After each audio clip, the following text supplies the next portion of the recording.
The invitation listed me as Renata Voss, general guest. Not family. Not sister of the bride. General guest. I found out when I drove 2 hours to the venue, handed my coat to the attendant, and asked where the Calloway family table was. She looked at her clipboard, tilted her head, and said, "You're actually over in the annex." The annex turned out to be a narrow room off the main hall, separated by a sliding door that someone had left half open so the catering staff could pass through more efficiently. My chair, a white padded folding chair, not the Chiavari chairs everyone else had, was positioned directly beside the service entrance. I set my purse down on it and stood there for a moment just looking at it. I'm Renata. I'm 31. I work as a brand illustrator, mostly editorial clients and small creative agencies. I live in Portland, Oregon, which is far enough from my parents' home in Sacramento that I can usually keep my distance without it looking like what it actually is. My older sister, Vivienne, is 33, and has always been the kind of person who makes a room reorganize itself around her. She's charming in the way that functions like gravity. You don't choose to be pulled in, you simply are. Growing up, I was the one who sketched quietly in the margins of my notebooks, while Vivienne won things. Spelling bees, debate tournaments, the visible affection of every adult in a 20-foot radius. My parents aren't cruel people.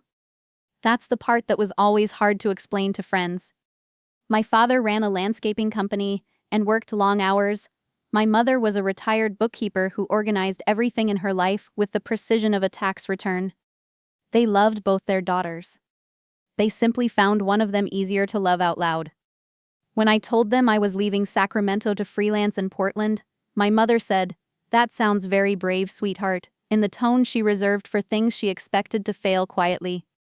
When Vivienne was promoted to regional director at her company 3 years later, my mother sent a fruit basket to her office. Vivienne and I had a functional relationship. Not warm, not cold, functional. We texted on birthdays. We tolerated each other at Christmas with the practiced ease of people who have agreed without ever discussing it not to pick at old threads. I helped when I was needed. When my mother turned 60, I designed the entire invitation suite for the party, illustration layout, custom calligraphy font, and Vivienne showed up with a professionally catered appetizer spread that everyone talked about for a month. I was fine with that. I told myself I was fine with that. When Vivienne announced her engagement to a man named Fletcher, a corporate attorney with excellent posture, I was at the family Christmas gathering. She gave a small speech. She cried in a photogenic way. Our aunts clustered around her like moths. My father shook Fletcher's hand and said, "This family just keeps getting better." I had driven up that morning with a homemade pear tart that sat untouched on the dessert table. The months leading up to the wedding were a sustained broadcast about Vivienne. The group chat updated daily, venue walkthroughs, cake tastings, invitation drafts. My mother called reliably every Sunday, and the calls were entirely wedding logistics. I learned more about floral arrangement timelines than I had ever wanted to know. I asked once about a project I was working on, a mural commission I was genuinely proud of, and my mother said, "That's wonderful, honey," and then asked whether Vivienne's colors, champagne and sage, had been confirmed for the napkins. They had.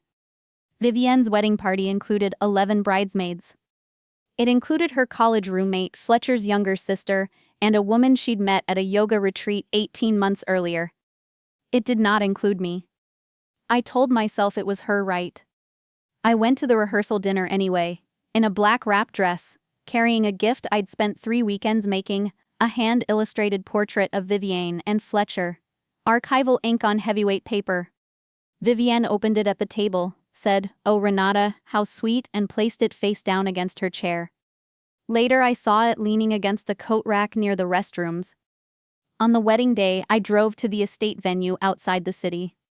The grounds were immaculate, rolling lawns, white pavilion tents, string lights threaded through hedgerows.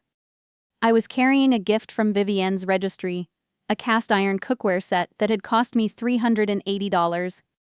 I was hopeful in the way you are when you've already been disappointed many times but cannot quite stop trying.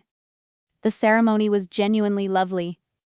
Vivienne was radiant in a structured silk gown, and Fletcher looked at her the way people look at things they can't believe they've acquired. I sat in the third row and clapped with everyone else. I even felt something real during the vows, not envy. Just the strange tenderness of watching your sibling become someone's person, even if they've never quite let you be theirs. Then I went to find my seat at the reception. The seating chart was displayed on a mirror near the entrance. My name was not on it. I checked twice. I found a coordinator, a young woman in a headset, who scrolled through her tablet and said, "Oh, you're in the secondary space," with an expression that told me she knew exactly what that meant and felt mildly terrible about it. The secondary space was the annex, the folding chair, the service entrance. I stood there for perhaps 4 minutes. Around me, the main hall hummed with laughter and clinking glasses. Through the gap in the sliding door, I could see my cousins at a round table draped in champagne linen. I could see my parents seated near the head table, my mother already leaning toward Vivienne with something conspiratorial and fond. I had a folding chair 6 inches from a cart stacked with empty bus tubs. Have you ever had a moment that isn't surprising but is somehow still a shock? Like you knew the water was cold and you stepped in anyway, and it still took your breath? I picked up my purse. I placed the cookware gift on the edge of the gift table and straightened the ribbon. And then I walked outside. Vivienne found me in the parking lot inside of 10 minutes. She was still holding her bouquet, her heels pressing into the gravel, and she had the particular expression of someone who is angry but has calculated that anger won't work. "Renata, come back inside." She kept her voice low, controlled. "I don't think I will. It's my wedding day. I know what day it is." I looked at her. "You put me in the annex, Viv. By the service door. Everyone else, cousins I've met twice, Fletcher's co-workers, your yoga friend, they're all in the main hall. And I'm next to the bus tubs." She started to say something about the venue's capacity limitations. I let her finish. "There were 30 tables," I said. I counted the chart. This wasn't a space problem. Silence stretched between us, and her silence confirmed everything more cleanly than any argument could have. I told her then, not loudly, not dramatically, what I had been quietly cataloging for years. The Christmas party where my tart went uneaten.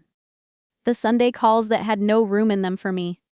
The rehearsal dinner where my portrait ended up by the coat rack.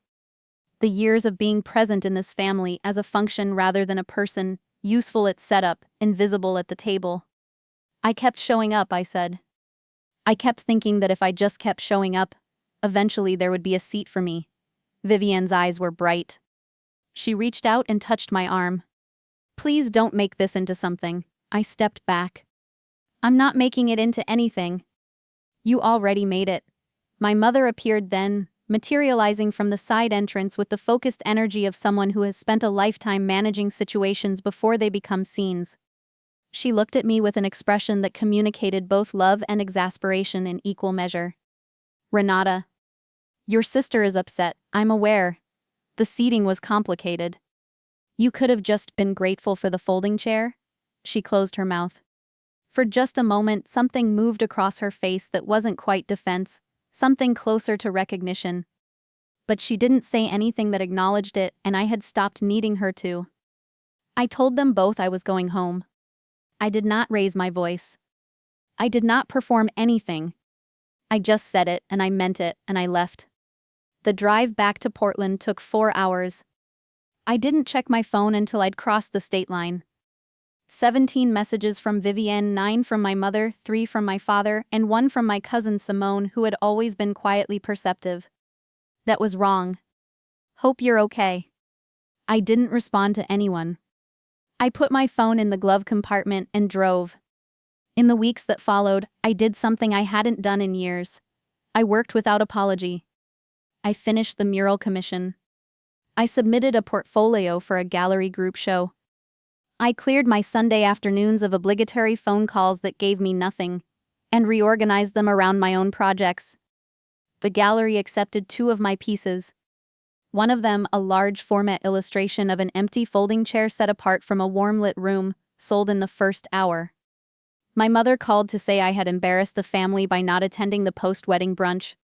I explained patiently that the family had arranged my embarrassment the night before and I had simply declined to continue participating in it. The call ended without resolution, which felt more honest than the calls that used to end with me apologizing for having feelings. Vivienne sent a long text 6 weeks later. It contained the word sorry twice, and the phrase I didn't realize 4 times.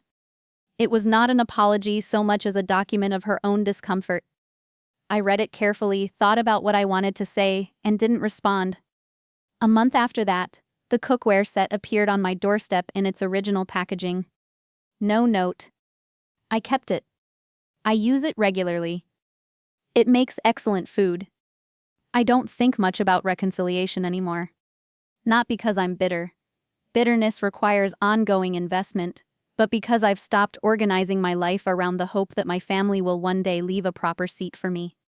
Some people show you where you stand, not through cruelty, but through carelessness, which in the end amounts to the same thing.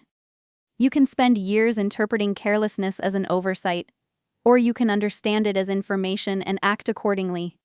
I acted accordingly. The hardest part, which I'll admit to because it's true, I still love Vivienne. I love my parents. That doesn't change the chair, and the chair doesn't change that. So let me ask you something. If someone who loves you keeps putting you at the side table, keeps turning to you only when they need something arranged or carried or quietly handled, at what point does showing up for them become disappearing from yourself?